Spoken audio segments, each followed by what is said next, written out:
Welcome. In this video, we'll guide you through the steps to control who can see you offline on Facebook using your PC. With the latest update, managing your active status has never been easier. Let's dive right in. First, open your web browser and head over to facebook.com. Log into your account if you haven't already. Once you're on the main page, look to the top right corner of the screen and click on the Messenger icon. This will open a drop-down menu showing your recent chats. Next, locate the three dots icon at the top of the Messenger drop-down.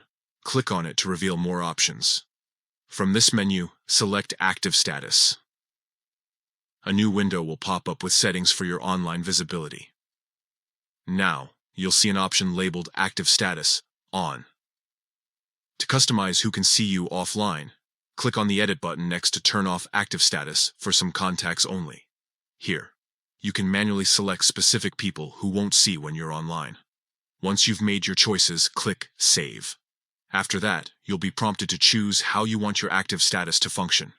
You can either turn it off for everyone except certain people, or just for specific individuals. Make your selection and hit Save again, and that's it. You've successfully customized your active status on Facebook. With these settings in place, you can enjoy browsing Facebook without interruptions while staying visible only to those you choose. If this video helped you, don't forget to like and share it with others who might find it useful. Thanks for watching, and we'll see you in the next tutorial.